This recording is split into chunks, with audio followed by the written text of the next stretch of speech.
So I've got a Rycomoto blinker kit for my 2019 Polaris Ranger XP1000. Like it a lot. Install was fairly easy. The instructions are pretty clear, and customer service has been great because I have had a couple questions for them. Another thing I like is the bracket that's used right here to mount your blinker switch. I like that because it's not your typical hose clamps that are used on other systems that I've seen. It's a professional bracket, looks really nice. It's black, it blends in. And also this, I like how it's all black. I don't care for the chrome quite as much that some of the handles have. And then the integrated horn button on the end. This here is your hazards. You can turn those on and then just click the blinker switch up or down to release it.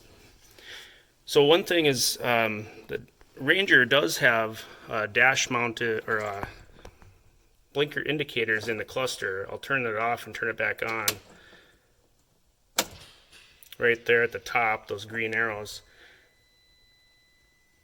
I installed the kit per the instructions, and at the time, I guess I don't think that there was a fix for those indicators not working, because you actually take these wires in the kit and you wire it directly into the plug that goes into the back of the instrument cluster.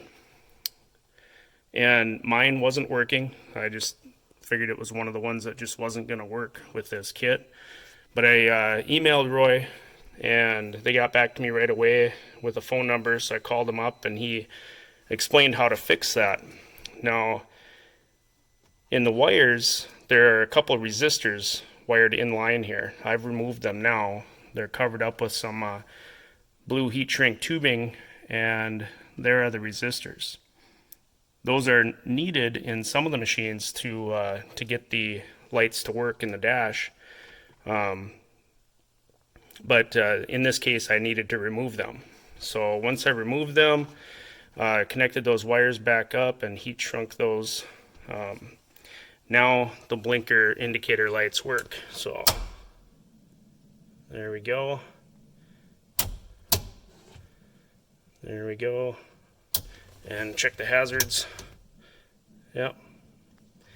So I like this kit because it does blend in. Other kits have LEDs that you can mount on the dash somewhere to let you know that your blinkers are on. Until now, I have several times left my blinkers on because I did not have those indicators. You can't hear a relay clicking like you can in your car, so that's one difference, but the green arrows I think are going to be obvious enough that you have your blinker on. So shout out to Roy at Rycomoto. Thanks for helping me out on this. Just wanted to pass this along. Please like and subscribe for more videos like this. Talk to you later.